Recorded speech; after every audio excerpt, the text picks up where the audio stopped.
আজকে আমরা শুরু করব সরলরেখা চ্যাপ্টারটা। তো সরলরেখা চ্যাপ্টারের কয়েকটা পার্ট হবে, যার মধ্যে আজকে হচ্ছে পার্ট 1। তো পার্ট 1-এ দেখব কার্তেশীয় স্থানাঙ্ক থেকে পোলার স্থানাঙ্কের কিভাবে যাব, আবার পোলার থেকে কার্তেশীয়তে কিভাবে যাব। এরপরে দেখব হচ্ছে অন্তর্বিভক্তি। তোমাকে বলবে দুইটা বিন্দু দেওয়া থাকবে, তাদের সংযোগকারী যে সরলরেখা থাকবে, এই সংযোগকারী সরলরেখাটাকে 2:3 বা m1:m2 অনুপাতে অন্তর্বিভক্ত করে এমন একটা বিন্দুর স্থানাঙ্ক বের করতে বলবে, যেটা আমরা সূত্র দিয়ে করি। এটা হচ্ছে আমরা শর্টকাটে দেখবো আজকে। এরপরে হচ্ছে ত্রিভুজের ভরকান্ত সংক্রান্ত কিছু সমস্যা থাকে, সেগুলো দেখব। এরপরে লাস্ট দেখবো এই পার্টে, সেটা হচ্ছে একটা রেখাকে এক্স অক্ষ এবং ওয়াই অক্ষ কি অনুপাতে বিভক্ত করবে। তোমাকে দুইটা বিন্দু দেওয়া থাকবে, ঠিক অন্তর্বিভক্তির মতোই অনুপাতটা বের করতে হবে। এটা আমরা শর্টকাটে দেখব। তো আমরা শুরু করি কার্তেশীয় থেকে পোলার, পোলার থেকে কার্তেশীয়। এটা দেখার আগে আমরা একটু স্থানাঙ্ক ব্যবস্থা সম্পর্কে আইডিয়া নিয়ে নিই। আমি যদি শুরুতে তোমাকে বলি যে পি একটা বিন্দু, এখানে পি এক্স ওয়াই, তাহলে আমি বলবো যে এক্সটা হচ্ছে ভুজ আর ওয়াইটা হচ্ছে কোটি। সেক্ষেত্রে এই স্থানাঙ্ক ব্যবস্থাটাকে বলবো কার্তেশীয় স্থানাঙ্ক ব্যবস্থা। তো এখান থেকে এটার উপর যদি আমি লম্ব টেনে দিই, তাহলে এটা হবে এক্স আর এটা হবে ওয়াই। তো এরপরে আমি যদি এই মূলবিন্দু ও থেকে পিটাকে যোগ করে দিই, সেক্ষেত্রে ওপি এর ডিস্টেন্সটাকে আমরা বলি আর, এবং এই ত্রিভুজের এক্স অক্ষের ধনাত্মক দিকের সাথে ওপি রেখাংশটা যে কোণ তৈরি করে সেটা হচ্ছে থিটা। তো এটা হচ্ছে এক্স ও এটা হলো ওয়াই। ওকে, তো এখান থেকে আমি কি বলতে পারি? এখান থেকে আমি বলতে পারি যে এখান থেকে যদি আমি কস থিটা সমান লিখি, তাহলে কি হবে? কস থিটা সমান হচ্ছে ভূমি বাই অতিভুজ, তার মানে এক্স বাই আর। সেক্ষেত্রে এক্স সমান হবে আর কস থিটা।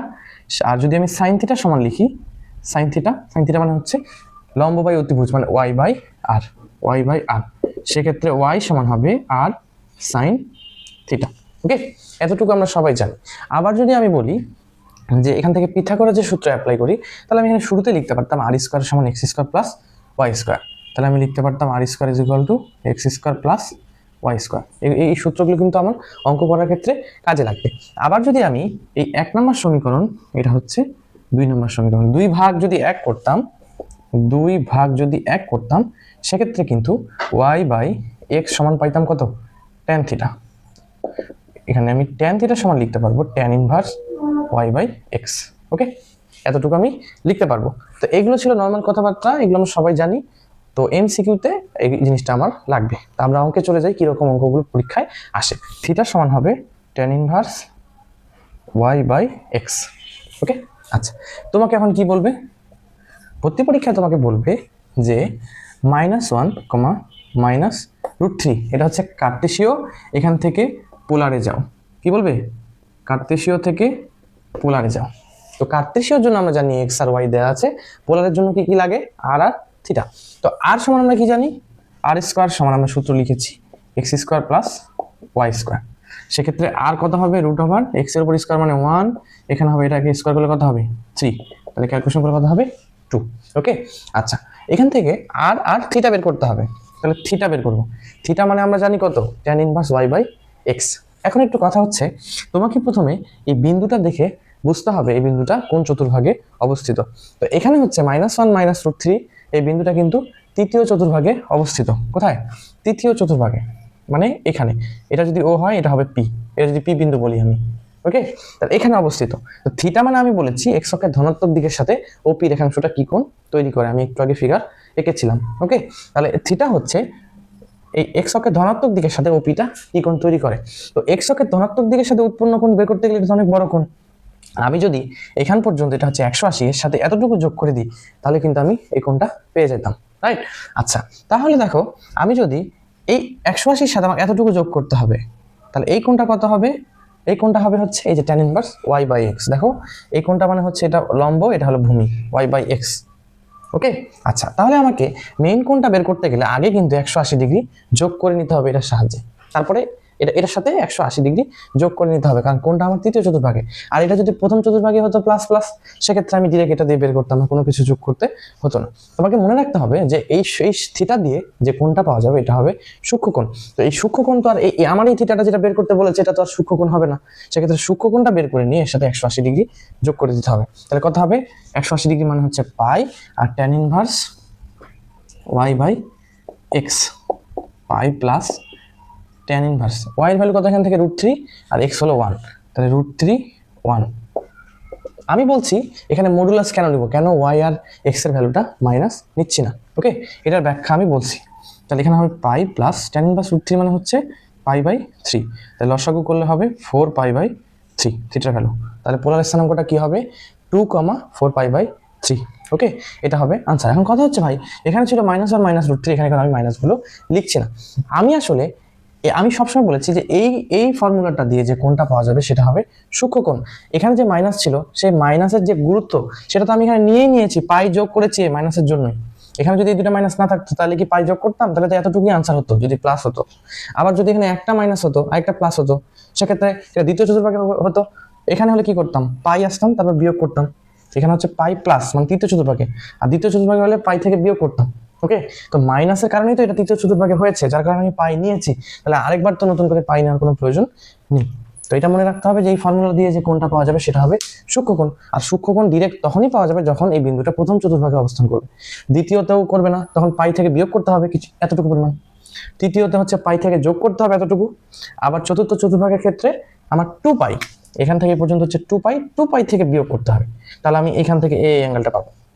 2π থেকে এতটুকু বিয়োগ করতে হবে y/x। এটা হচ্ছে এই বিন্দুর জন্য এটা y, এটা x, বিয়োগ করলে এই অ্যাঙ্গেলটা পাবো।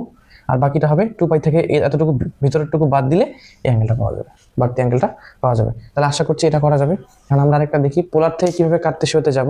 তোমাকে একটা পোলার স্থানাঙ্ক দেওয়া থাকবে, যেমন তোমাকে বলা থাকবে যে 3,60 ডিগ্রি। এখানে হচ্ছে 3,60 ডিগ্রি, তার মানে এটা বোঝাচ্ছে এটা আর এটা হচ্ছে থিটা। তোমাকে বলবে x, y = 100। তাহলে আমরা কি জানি x সমান আর cos থিটা। 1 নম্বর সমীকরণ থেকে x সমান আর cos থিটা আর y = আর sin থিটা। তাহলে এখান থেকে r এর ভ্যালু হচ্ছে 3 আর cos থিটা মানে হচ্ছে 60 ডিগ্রি মানে হাফ। তাহলে এটা হবে 3/2 আর y সমান হচ্ছে r এর ভ্যালু 3 আর sin 60 ডিগ্রি। তার মানে 3 × 60 ডিগ্রি মানে হচ্ছে √3/2, তার মানে 3√3/2। তাহলে √3/2, 3√3/2 এটা হবে x আর y এর আনসার। ওকে, আচ্ছা এখন পর্যন্ত আমরা কার্তেশীয় থেকে পোলার থেকে কার্তেশীয় আশা করি পারা যাবে। তাহলে এটা আমাদের হয়ে গেল। অন্তর্বিভক্তি রিলেটেড সমস্যাটা কিভাবে সূত্র ছাড়াই মুখে মুখেই করা যায়। তোমাকে প্রশ্নে বলবে দুটা বিন্দুর স্থানাঙ্ক বলবে, আমি ধরলাম একটা হচ্ছে 1,2 আর হচ্ছে এখানে বললাম হচ্ছে 3,6। ওকে, তাহলে বললাম তোমাকে এখানে এ একটা বিন্দু আর হচ্ছে বি একটা বিন্দু। তো তাদের যে সংযোগকারী সরলরেখা, এই সরলরেখাটাকে একটা অনুপাত বলে দিব। সেই অনুপাতে যে একটা বিন্দু বিভক্ত করবে, যে বিন্দুটা ওই অনুপাতে বিভক্ত করবে তার স্থানাঙ্কটা বের করতে হবে। এটা আমরা সূত্র দিয়ে সবাই জানি। এটাকে ধরে নিচ্ছি আলফা বিটা। এখন আমি অনুপাতটা একটু দেই। অনুপাতটা দিচ্ছি হচ্ছে 2:1। ওকে, 2:1। এটা আমি বললাম 0,2। আচ্ছা, ওকে, আর এটাকে আমি 7 বলি, বুঝতে সুবিধা হবে। ফাইন। আচ্ছা, আমি কি বললাম যে তোমাকে দুইটা বিন্দু দেওয়া আছে এ আর বি, তাদের যে সংযোগকারী সরলরেখা, এটাকে এমন একটা বিন্দু পি 2:1 অনুপাতে বিভক্ত করেছে, মানে এদিকে 2 ভাগ এদিকে 1 ভাগ। যে বিন্দুটা এই অনুপাতে বিভক্ত করবে তার স্থানাঙ্কটা বের করতে হবে। তো আমরা কিন্তু এটা জানি সবাই, আমরা হচ্ছে সূত্র দিয়ে সবাই জানি যে x সমান কি, মানে আলফা সমান হচ্ছে x1 m2 x2 m1/m1 + m2। এই ফর্মুলা জানি। আবার y এর ক্ষেত্রে এগুলোর জায়গায় y1 y2 হবে, আর নিচে m1 + m2 দুটার জন্য। বহু বিভক্তি বললে জাস্ট মাঝখানে মাইনাস হতো। তো আমরা এই সূত্রের দিকে যাচ্ছি না, আমরা শুধুমাত্র শর্টকাটটা দেখাবো। শর্টকাট কিভাবে দেখো, প্রথমে দেখো তোমার এখানে কয় ভাগ, টোটাল হচ্ছে 3 ভাগ, যার 1 ভাগ এইদিকে আর হচ্ছে 2 ভাগ এইদিকে। তাহলে 3 ভাগের জন্য ভুজটা বেড়েছে কত, 3। 0 থেকে 3 হয়েছে, তাহলে 3 বেড়েছে, 3 - 0। তাহলে 3টা ভাগের জন্য ভুজ বাড়ে কত, 3। তাহলে লিখো 3 ভাগের জন্য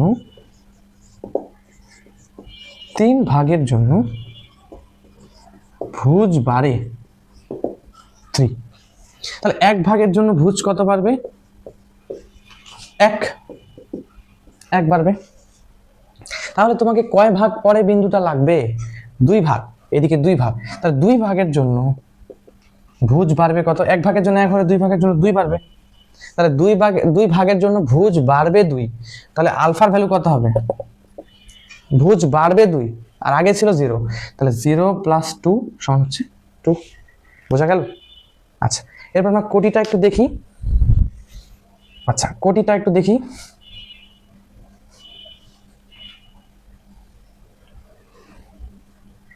কোটিটা একটু দেখি। দেখো, এটা হচ্ছে কোটি। আবার 3 ভাগের জন্য কোটি বেড়েছে কত?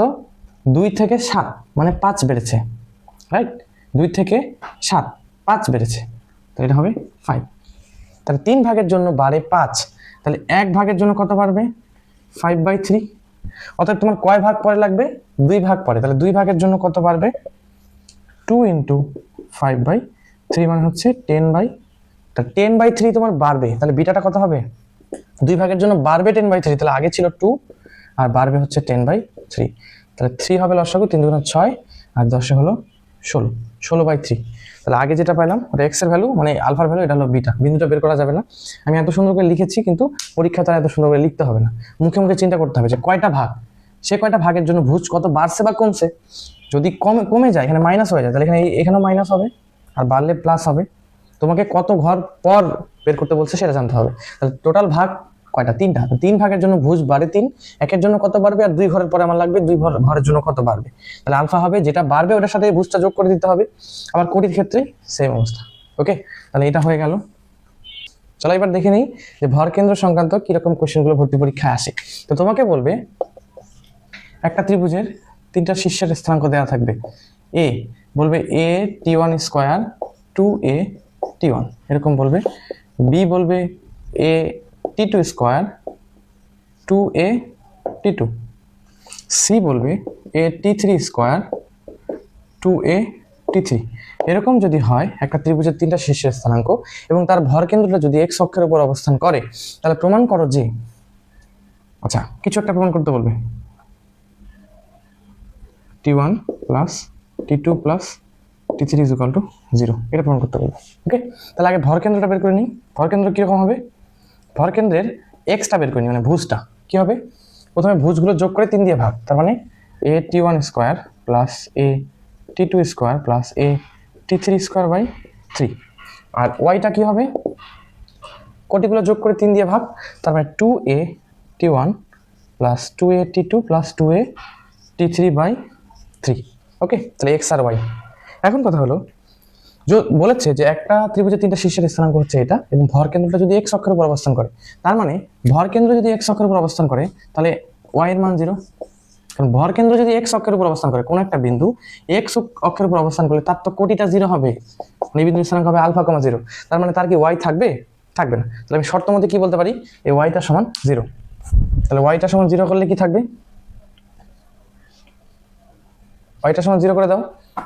তাহলে y সমান 0 হলে 2a_t1 + 2a_t2 2a_t3/3 সমান হবে 0। ওকে, 3টা আর গুণ করে দাও, 2a কমন নিয়ে পার করে দাও, তাহলে অতএব কি লেখা যাবে?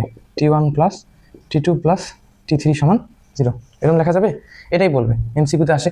অথবা এটা যদি বলে যে এটা x অক্ষের উপর না অবস্থান করে y অক্ষের উপর অবস্থান করে, তাহলে একটা বিন্দু যদি y অক্ষের উপর অবস্থান করে, তার ভুজটা 0 হবে কিন্তু কোটিটা থাকবে। সেক্ষেত্রে ভুজের ভ্যালু যেটা a_t1 square + a_t2 square + a_t3 স্কয়ার/3, ওই ভ্যালুটা 0 হবে। তখন প্রমাণ করতে বলবে t1 square + t2 square + t3 square = 0। তাহলে কোন একটা ত্রিভুজের যদি 3টা শীর্ষ দেওয়া থাকে, ভর কেন্দ্র বের করা যাবে। আবার ভর কেন্দ্র দিয়ে একটা শীর্ষ যদি মিসিং থাকে, সেই শীর্ষটাও বের করা যাবে। একটা না থাকলে তো বের করাই যাবে। আবার যদি বলে যে 3টা শীর্ষ দেওয়া থাকবে, ভর কেন্দ্র x অক্ষের উপর অবস্থান করলে কিরকম হবে, y অক্ষের উপর অবস্থান করলে কিরকম হবে, এখান থেকে এর বাইরে কোনো কোশ্চেন আসে না। এরপর হচ্ছে লাস্ট টপিক হচ্ছে আমাদের একটা রেখাকে যদি x অক্ষ এবং y অক্ষ বিভক্ত করে, সেক্ষেত্রে কি অনুপাতে বিভক্ত করবে, এটা কিভাবে শর্টকাটে বের করা যায়। আমরা শুধু শর্টকাটগুলোই দেখাবো, বড় নিয়মগুলো দেখাবো না, কারণ যেহেতু এমসিকিউর জন্য আমরা পড়াচ্ছি।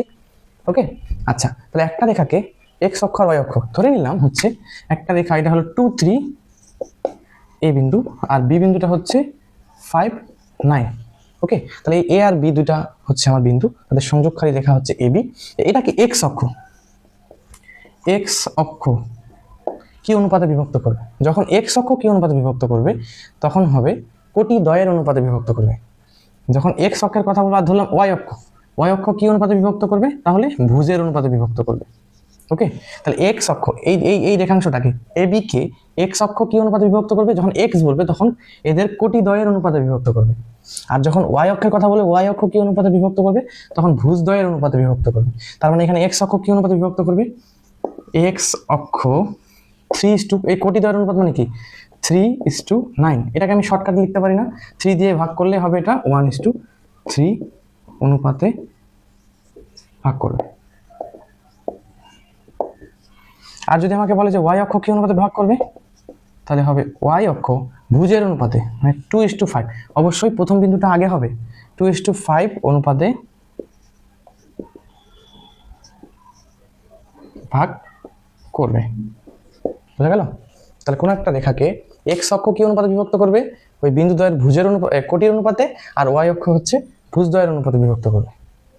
আর যদি এখানে মাইনাস থাকে তাহলে মাইনাসগুলো নিব না আর কি, কারণ অনুপাত তো আর নেগেটিভ হবে না। ওকে, নেগেটিভ হবে না, শুধু পজিটিভ চিহ্নগুলো কাউন্ট হবে।